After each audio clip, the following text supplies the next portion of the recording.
Hi guys, welcome to VN coaching classes. जो इंसान खुद को कंट्रोल कर सकता है वो उस ज़िंदगी में कुछ भी कर सकता है। So let's start chapter number 6, नगर, व्यापारी और शिल्पी जन। ठीक है, अब हमने वहाँ पे राजाओं के बारे में पढ़ लिया है, राजाओं का राज कैसा था, कहानी पढ़ लिए। अभी देखते हैं कि उनके राज्य में हिसाब कैसा था, सिस्टम कैसा था। यहाँ पे एक छोटा सा ओवरव्यू दिया गया है कि अगर मध्ययुगीन समय में कोई भी व्यापारी आया होगा तो नगर के बारे में कैसे पता लगा होगा। या तो वो मंदिर नगर होगा या प्रशासनिक नगर, या फिर एक साथ कहीं भी हो सकता है कि मंदिर भी हो उसमें और प्रशासन का केंद्र भी हो, कॉमर्स की और शिल्प उत्पादन भी हो। ठीक है, अब हम आगे बढ़ते हैं और उससे पहले यहाँ पे एक हम छोटा सा मैप देख लेते हैं। इस मैप में कुछ दक्षिण और मध्य भारत के कुछ शिल्पकारों और व्यापारिक नगरों के बारे में या फिर केंद्र के बारे में बताया गया है। जैसे कि आप देख सकते हैं वृंदावन, पुष्कर, अजमेर, अहमदाबाद, सोमनाथ, सूरत, बम्बई, बीदर, बरार, गोलकुंडा, मछलीपट्टनम, कांचीपुरम, तिरुपति, मद्रास। ये आप एक बार ठीक से देख लीजिएगा क्योंकि ये इम्पोर्टेंट है। प्रशासनिक केंद्र चैप्टर नंबर 2 में हमने चोल वंश के बारे में पढ़ा, तो चलिए थोड़ा सा घूम के आते हैं चोल राज्य में।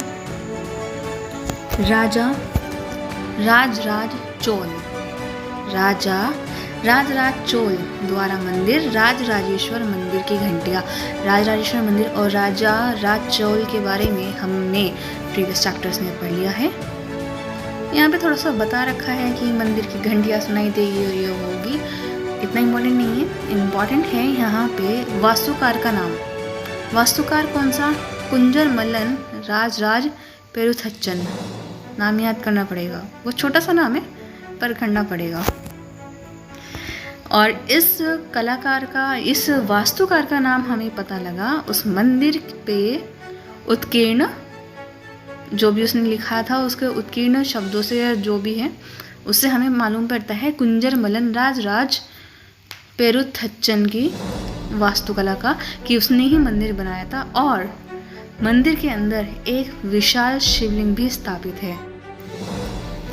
और अब हमें मालूम पड़ता है कि इस नगर में अनेक राजमहल, कई मंडप है और राजा इन्हीं मंडपों में अपना दरबार लगाते हैं।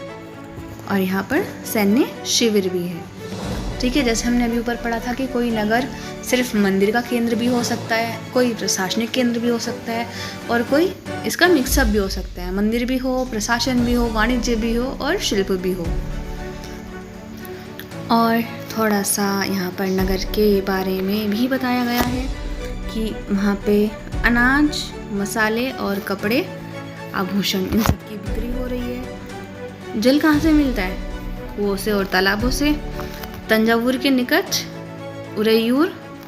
तंजावुर और उरैयूर के सालिए बुनकर मंदिर के उत्सव के लिए झंडियाँ बनाने का कपड़ा। राजा और अभिजात वर्ग के लिए बढ़िया सूती वस्त्र। ठीक है, कोई भी उत्सव हो तो झंडे चढ़ते हैं ना, किसी भी, जैसे नवरात्रि में काफ़ी लोग झंडे चढ़ाते हैं मंदिर में, इस टाइप से राजा के लिए। और बहुत अच्छा जो वर्ग माना जाता है पैसे वाला, उस वर्ग के लिए बढ़िया सूती वस्त्र। नॉर्मल जो लोग हैं उनके लिए मोटा सूती वस्त्र तैयार किया जाता था। तथा स्वामी मलाई में स्थपति या फिर मूर्तिकार को क्या बोला गया? स्थपति। उत्तम कांस्य की मूर्तियाँ और लंबे सुंदर घंटे धातु के द्वीप बना रहे हैं। समझ आ गया? यहाँ पे एक हल्का सा ओवरव्यू मिलता है कि नगर में क्या है, मसाले, कपड़े, आभूषण, अनाज बिक रहा है। और तंजावुर और उरैयूर में जो सालिए बुनकर है, झंडियाँ बना रहे हैं। राजा और अच्छे वर्ग के लिए बढ़िया सूती और जनसाधारण के लिए मोटा सूती वस्त्र। और स्वामी मलाई में जो स्थपति या फिर मूर्तिकार है वे उत्तम कांस्य की मूर्तियाँ और लंबे सुंदर घंटे, मतलब वो कांस्य का काम कर रहे हैं। और अब पढ़ते हैं मंदिर, नगर और तीर्थ केंद्र। तंजावुर। तंजावुर जो नगर है एक मंदिर नगर का भी उदाहरण है और मंदिर नगर नगरीकरण का एक अत्यंत महत्वपूर्ण प्रस्तुत है।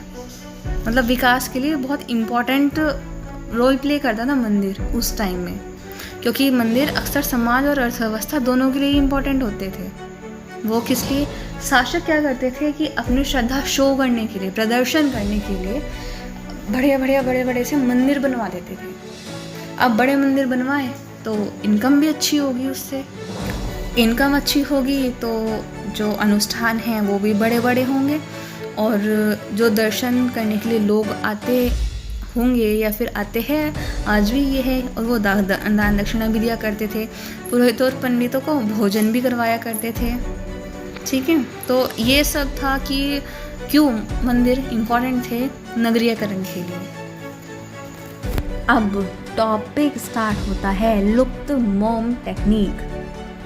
ठीक है, यहाँ मोम का मतलब मदर से मत समझ लेना, यहाँ मोम का मतलब मोमबत्ती वाला मोम है। ठीक है, यहाँ पे ये टेक्निक थी। अब थोड़ा सा यहाँ पे समझते हैं। जैसे मान लीजिए ये एक मूर्ति रेडी की गई है, ये मूर्ति नॉर्मली ऐसे नहीं रेडी हुई। पहले इस मूर्ति को, मान लीजिए इस ड्राइंग पे मत जाना, ये जो मूर्ति है, ठीक है, इसको पहले मिट्टी से तैयार की, सॉरी पहले इसको मोम से तैयार किया, क्योंकि मोम में हम अपनी वो लचीला होता है, हम उसको कहीं से भी कैसे भी शेप डाल सकते हैं। फिर उस मोम के ऊपर चीकनी मिट्टी चढ़ा दी जाती थी। चीकनी मिट्टी को सुखाने के लिए रख दिया जाता था। जब वो सूख जाती थी तो एक छेद बना देते थे वो लोग, गरम करते थे तो मोम पिघल के बाहर आ जाता था और उसी छेद में से फिर जो पिघली हुई धातु है वो डाल दी जाती थी। फिर उसको सूखने के लिए छोड़ दिया जाता था। फिर क्या होता था कि जैसे जो धातु है पिघली हुई अवस्था में डाली गई, बट जब वो ठोस हो जाती थी, थोड़ी टाइट हो जाती थी, उसको जब ये कंफर्म हो जाता था कि ये अब ठीक से तैयार हो चुका है, इसमें जो भी हमने पिघली हुई धातु डाली थी वो ठोस हो चुकी है, उसके ऊपर लगा हुआ जो मिट्टी का आवरण था वो हटा दिया जाता था। फिर उसको साफ वगैरह कर देते थे और इस टाइप में हमें फिर एक मूर्ति मिलती है। ये थी लुप्त मोम टेक्निक और ये प्रीलिम्स का एक सब्जेक्ट भी है, कला और संस्कृति, उसमें भी बहुत इम्पोर्टेंट है ये। फिर क्या होता था, हमने ऊपर पढ़ा है कि दान दक्षिणा वगैरह तो हो जाती थी, उनके पास जब ज़्यादा धन होता था तो वो उससे बिजनेस करने लगते थे या फिर साहूकारी में, मतलब किसी को उधार दे दिया।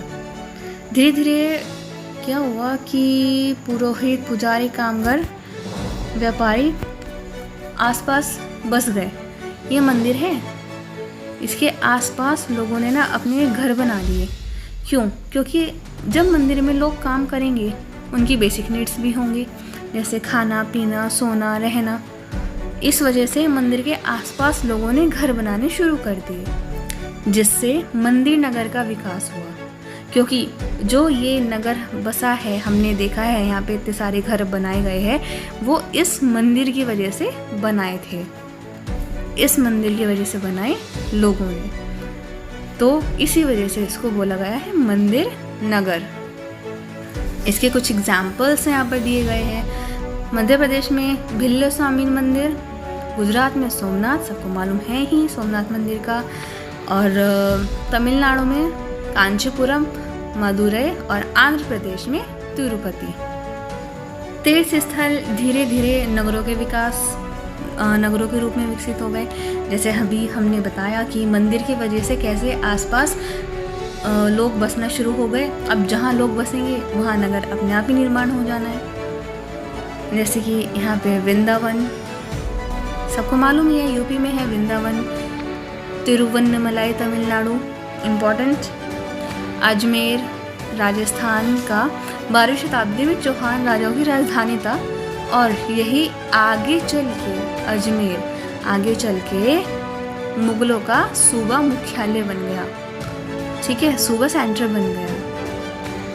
और ये भी बताया जा रहा है कि यह नगर कौन सा, अजमेर, सूफी संत ख्वाजा मोइनुद्दीन चिश्ती 12वीं शताब्दी में यहाँ पर आकर बस गए थे। और उनके दर्शन के लिए भाई दर्शनार्थी श्रद्धालु, भाई जिसमें आस्था होगी लोग उनके दर्शन करने जाएंगे ही जाएंगे, तो लोग यहाँ भी आते थे। और साथ ही साथ अजमेर के पास ही पुष्कर सरोवर है। ठीक है, और जहाँ पे प्राचीन काल से ही तीर्थयात्री आते रहे हैं, इवन आज भी जाते हैं। सो गाइस, यहाँ पे एक क्वेश्चन बनता है कि पुष्कर में कौन सा मंदिर फेमस है? आंसर कमेंट बॉक्स में। छोटे नगरों का संजाल। अभी तो हमने बड़े नगरों के बारे में पढ़ा है, तंजावुर, वृंदावन, अजमेर के बारे में, बट छोटे नगर कैसे बने होंगे? ये माना जाता है कि बड़े बड़े गांवों से छोटे छोटे नगर बने होंगे। और एक मंडपिका, यहाँ पर एक मंडपिका होती थी जिसको मंडी कहा जाने लगा, इवन आज भी मंडी कहते हैं। और आसपास के गांव वाले यहाँ पे अपनी उपज बेचने के लिए आते थे। जैसे आज भी मंडी लगती है, लोग आते हैं वहाँ पे अपना सामान बेचने के लिए। उसमें गलियाँ भी होती थी जहाँ पे दुकानें और बाज़ार लगते थे, जिन्हें हट और बाद में हाट कहा जाने लगा। इम्पॉर्टेंट है ये ध्यान रखना, मंडपिका, मंडी, हट, हाट, और इनकी मीनिंग क्या है। और यहाँ पे बताया जा रहा है कि मंडी और हाट के अलावा भी अलग अलग टाइप के बाज़ार होते थे, शिल्पियों का, कारीगरों का। ठीक है, और इसमें ये लोग क्या क्या बेचने आते थे ये भी आप एक बार देख लीजिएगा। कुछ लोग तो ऐसे ही घूम घूम के क्रय विक्रय करते थे। जैसे मान लीजिए 2-4 दिन किसी नगर में रुक गए, वहाँ पे सेल कर दिया, फिर वहाँ पे मालूम पड़ा कि भाई ठीक है अब नहीं हो रहा है ज़्यादा प्रॉफिट, अब दूसरा नगर देखो। कुछ लोग वहीं पे बस के अपना कारोबार करते थे। ठीक है, और दूर दूर के लोग वहाँ पे ये चीज़ें खरीदने आते थे, जैसे घोड़े, नमक, कपूर, केसर, पान सुपारी, काले मिर्च एक्सेट्रा बेचने के लिए भी आते थे लोग। आमतौर पे क्या होता था कि जो पहले के ज़मींदार लोग कहे जाते थे, यानी कि सामंत, आसपास की किलेबंदी कर लेते थे, मतलब महल बना लेते थे और उन पे टैक्स भी इम्पोज करते थे, फिर टैक्स भी लगाते थे। और उनका अधिकार या तो वो खुद कर देते कि भाई हमें दो आप टैक्स, या फिर जो आसपास के मंदिर थे ना, स्थानीय मंदिर, उनको बोल दिया जाता था कि आप लोग टैक्स कलेक्ट करो। और इसको बोला जाता था अधिकार।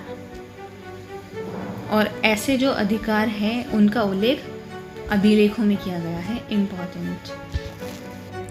अब पढ़ते हैं व्यापारियों के बारे में। हमने अभी ऊपर पढ़ा था कि जो कुछ लोग थे वो एक ही जगह टिककर कारोबार करते थे, व्यापार करते थे, और कुछ लोग घूम घूम के करते थे।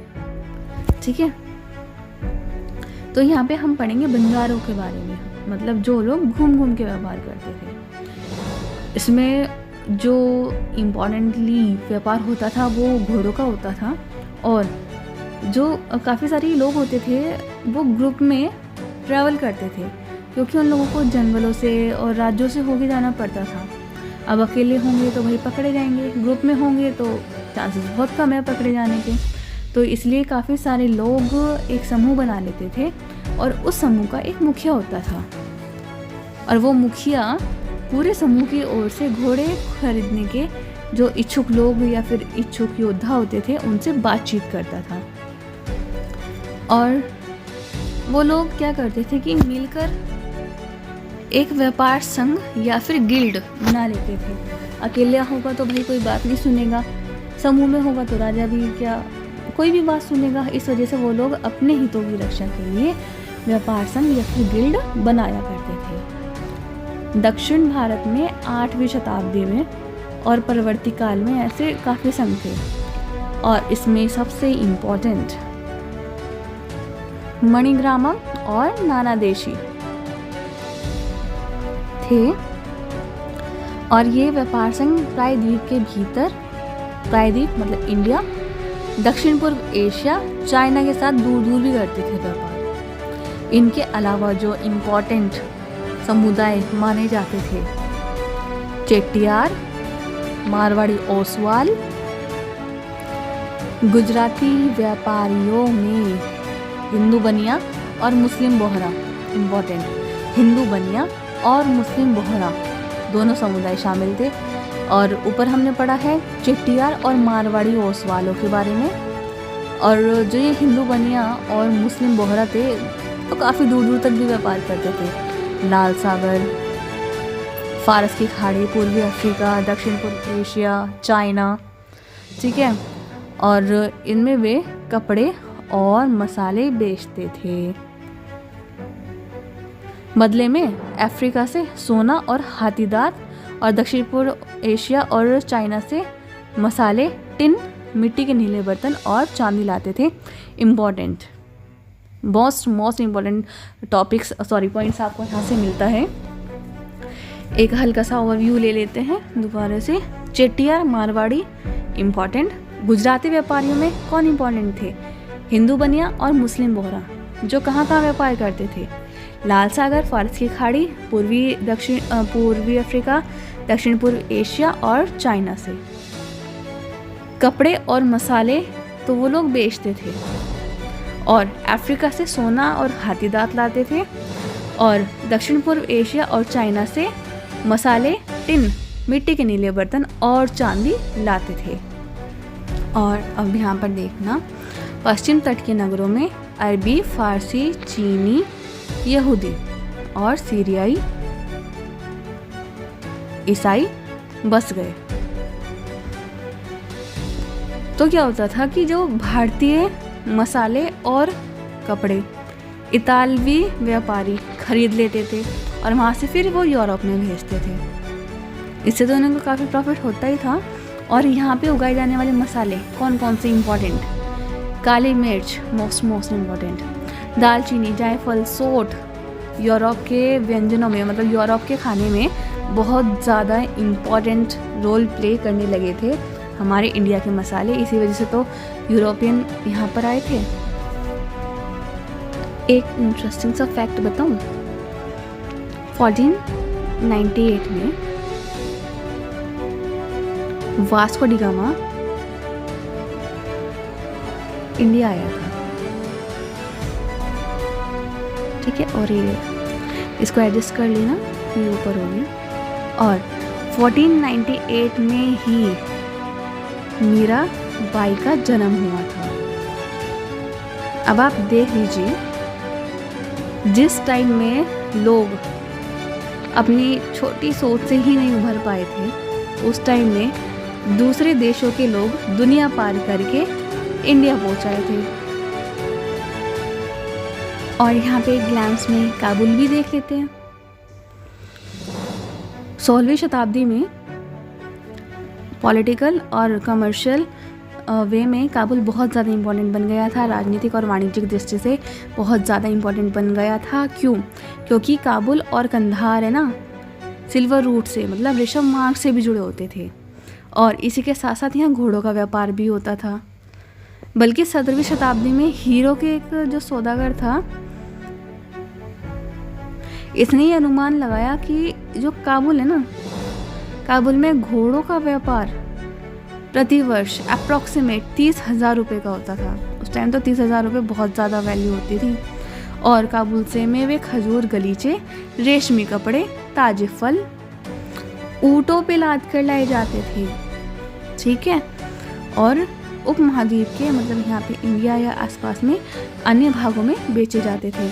और सबसे इम्पॉर्टेंट, यहाँ पे गुलाम भी बेचे जाते थे। गुलाम मतलब किसी का कोई भी वही बच्चा है, किसी को वो खो गया, किसी और को मिल गया, उसने उसे उठा के बेच दिया और जो ख़रीदने वाला है उसने उसे गुलाम बना लिया।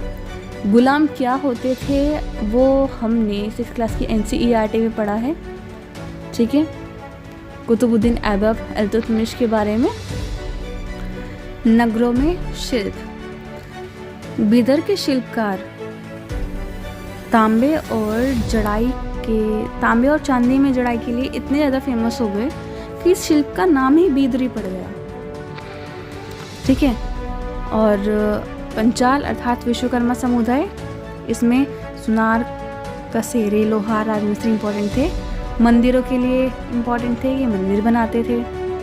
इनके अलावा बड़े बड़े भवन, तालाब, जलाशय के लिए भी वो इम्पोर्टेंट रोल प्ले करते थे। इसी प्रकार सालियार या फिर कैक्कोलार, इम्पोर्टेंट, सालियार या फिर कैक्कोलार समृद्धशाली समुदाय बन के भाई बिजनेस करेंगे तो ठीक है भाई, अर्निंग होनी है। और वो लोग मंदिरों को भारी भारी दान दक्षिणा भी दिया करते थे।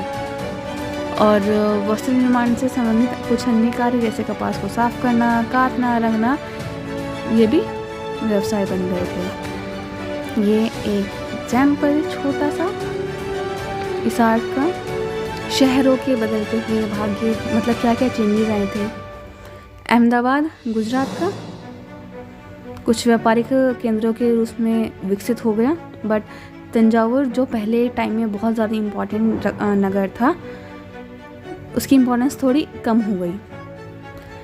ऐसे ही पश्चिम बंगाल में भागीरथी नदी के तट पर स्थित मुर्शिदाबाद रेशमी वस्त्रों के प्रमुख केंद्र के रूप में उभरा था, पर 1704 में बंगाल की राजधानी भी बन गया।